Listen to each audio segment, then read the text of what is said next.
Good evening. Okay. This is Dr. Aquib from Department of Mathematics, Sri Venkateshwar College, University of Delhi, India.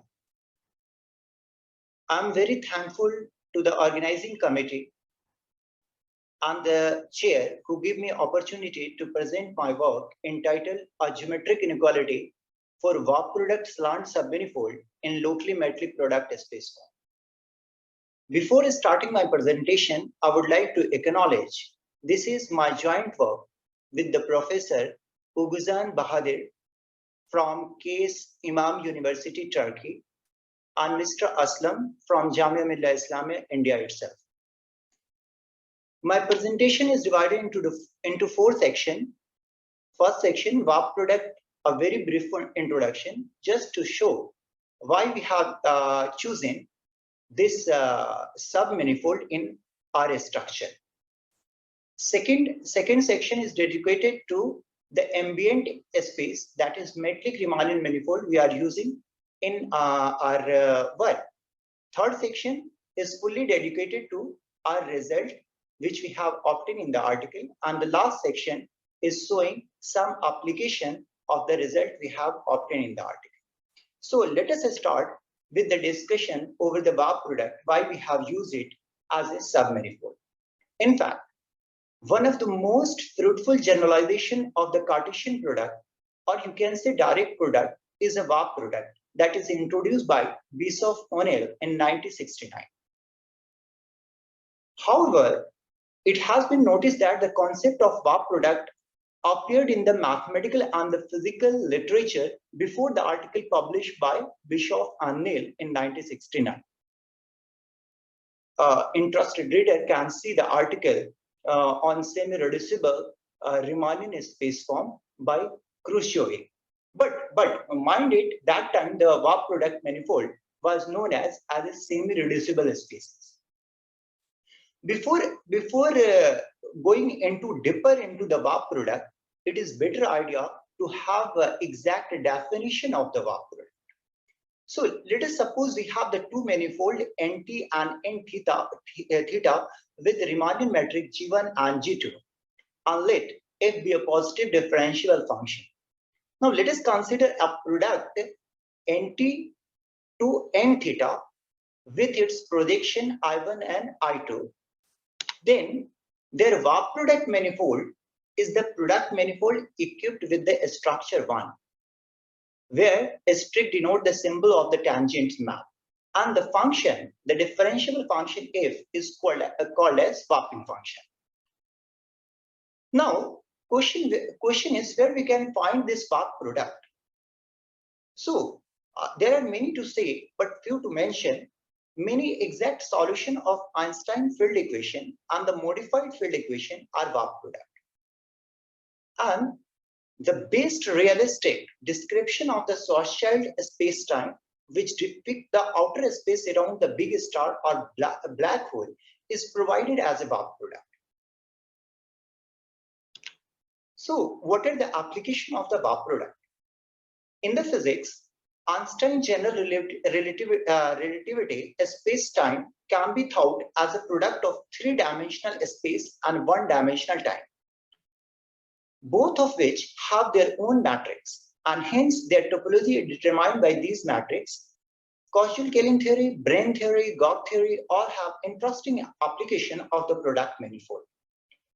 We can also examine the energy, angle, length of their second fundamental form using the certain VAP product manifold. VAP product can also be applied to model the body with enormous gravitational field from the mechanical point of view. And that is the reason we have chosen this VAP product as a submanifold in the structure. Now quickly switch over the ambient space we have used, that is metallic Riemannian manifold. So a member of the metallic mean family, the golden mean, has been used in many ancient cultures as a basis proportion to compose music, design sculptures and paintings, or building the temples and palaces. It is assumed that some member of metallic mean family, particularly the golden mean and silver mean, are intrinsically related to the theoretical explanation behavior of quantum physics. Some relatives of the golden mean have been used by the physicists in their recent research trying to analyze the behavior of nonlinear dynamical system in transition from the periodicity to semi-periodicity. One can see the series of articles published by the Spinder. Here I have mentioned in the PPT. So before discussing more about the metric Riemannian manifold, let us take a very quick review about the simple Riemannian manifold. So let us suppose M be a submanifold, n-dimensional submanifold of a M bar Riemannian manifold with a Levi-Civita connection, Nebula and Nebula bar. That is, Nebula is a Levi-Civita connection over the M, and Nebula bar is the Levi-Civita connection on M bar. Then the Gauss and Van Garten formula, a very known formula, is given by the equation 2. And in this formula, the small h represents the second fundamental form. Capital A indicates the shape operator, and the nebula bar indicates the normal connection here of the manifold. The relation between the second fundamental form and the shape operator is given in equation 3. Let us suppose R and R bar be the curvature tensor of the M and M bar respectively. Then the Gauss equation is given by equation number 4. Further, we obtain a scalar curvature from the Riemannian curvature, of course, which is given in equation number 5. Equation number 6 represents the mean curvature vector. This mean curvature vector having the various nice property, and this classify the various type of submanifolds in a manifold, depending on the nature of the edge.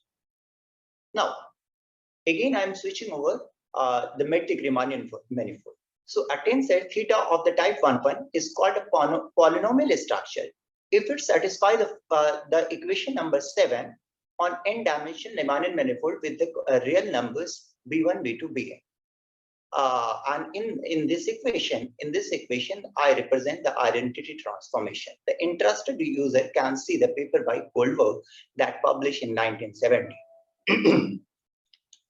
Here we remark, if the polynomial bx is simply the x squared plus the identity, then the theta is almost complex structure. If the polynomial bx is x squared minus identity, then theta is almost product structure. And if the polynomial bx is theta squared minus p theta plus q identity, then it is a metric structure. And here in this metric structure, this p and q are the two integers. The Riemannian matrix G is called the theta compatible if it satisfies the equation number 8. One can derive the equation number 9 easily from the equation number 8. Now, it is noted that if we put p, the integer p is equal to 1 and q is equal to 1, then a metric structure yields a golden structure. The different members of the matrix family are characterized in the list below. The interested viewer can see the metric structure of the Riemannian manifold by Harith Kanu and Caras Mariano.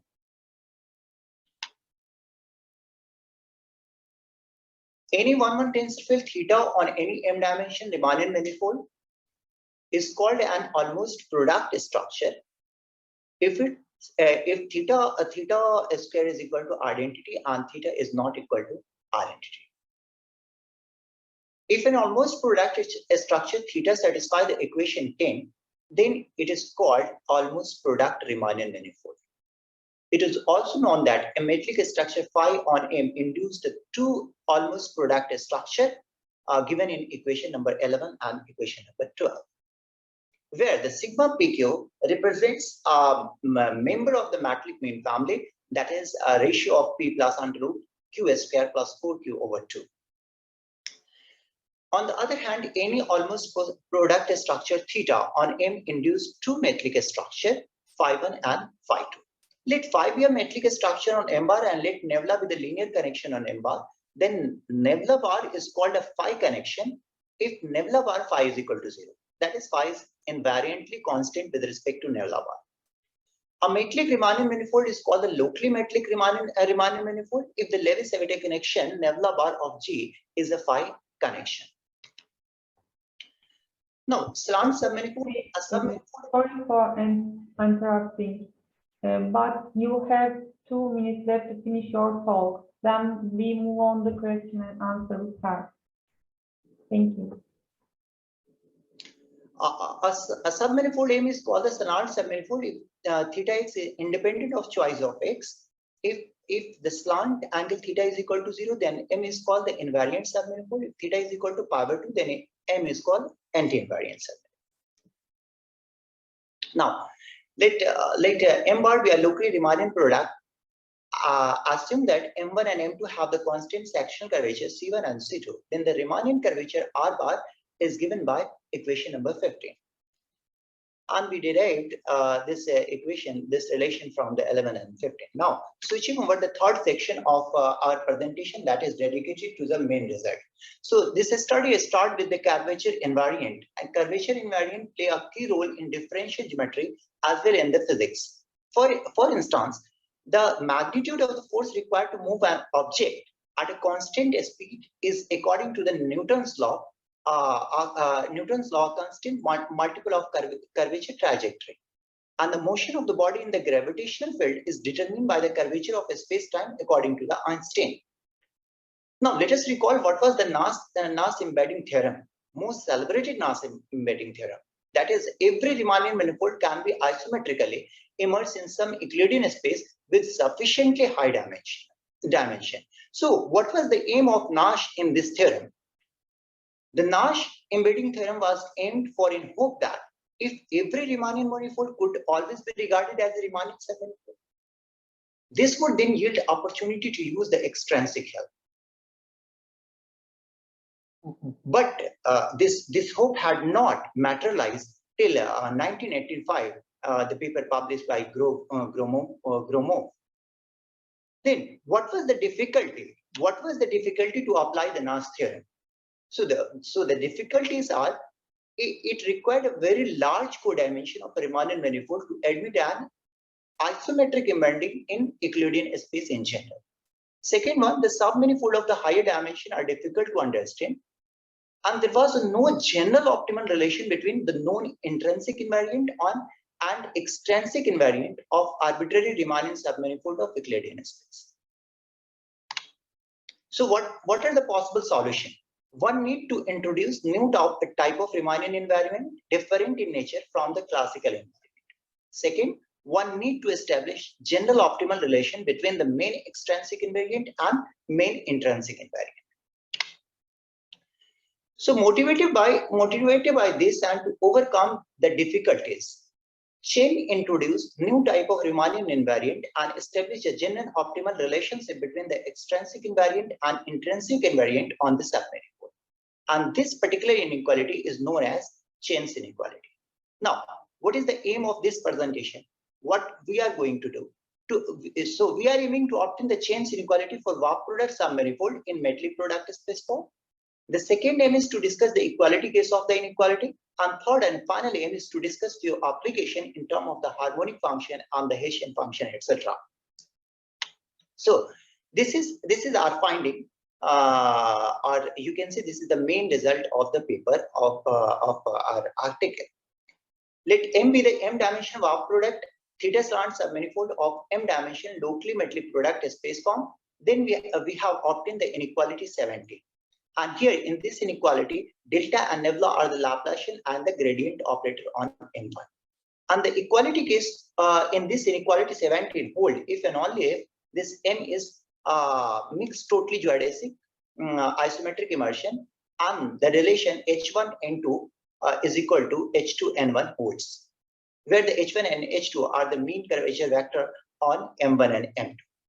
So I have omitted the proof due to the time restriction and of course because this paper is our unpublished work, so due to the privacy as well.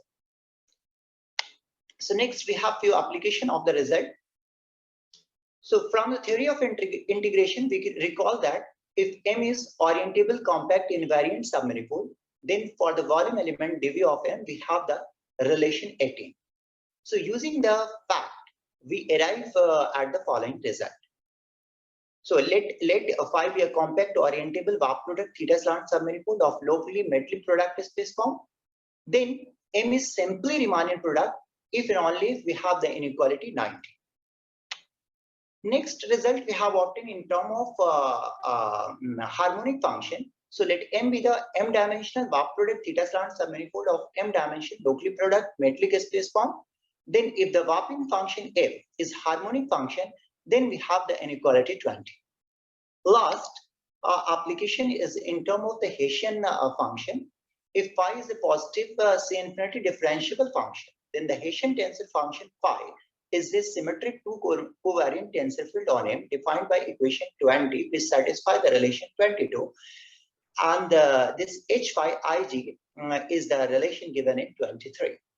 So let us, if we will assume this Hessian function, a Hessian tensor function phi is equal to log of F, then as a consequence of the main result, theorem 1 and the above relation, we conclude the following result. Let M be the n-dimensional warp product theta slant submanifold of m-dimensional locally metric product space form. Then we have the inequality 24.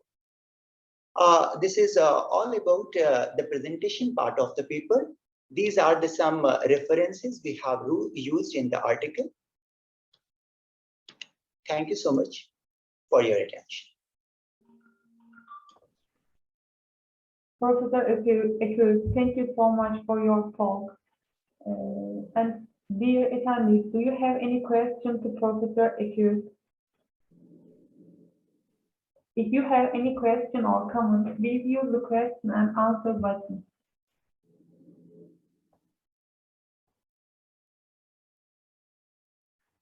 Okay, let me see.